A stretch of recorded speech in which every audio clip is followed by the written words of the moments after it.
Badauskai šitaip vagia elektrą 503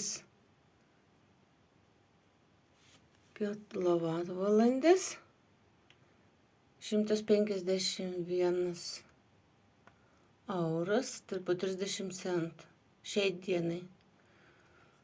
Buvom nusirašę, pažiūrėsim nuo mėnesio galo kiek. Skaičiuką dabar sustabdė, sukusi atgal, bet dabar visiškai sustabdė.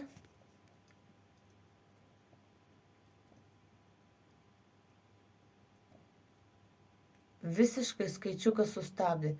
Dėl to rodo didžiulį vartojimą, tai yra visom trim fazėm Badauskai paskirstė savo įrenginius ir visiškai elektros yra sustabdymas.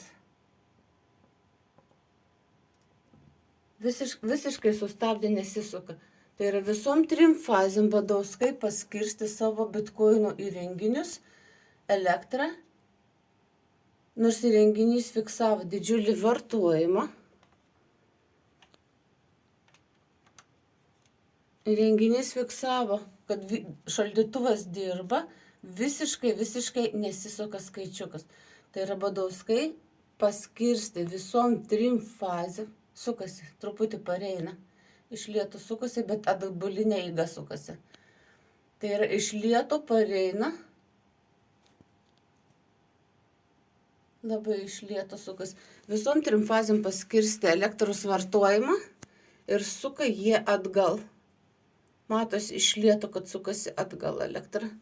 Matosi, kad šaldytuvas 150 su viršum vatų, nors variklis visiškai nedirba.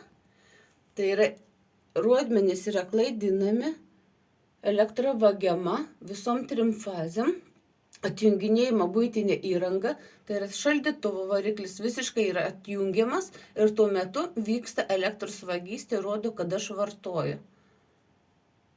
Elektras sukasi puikiai atgal. Va. Vyksta toliau elektros vagystė.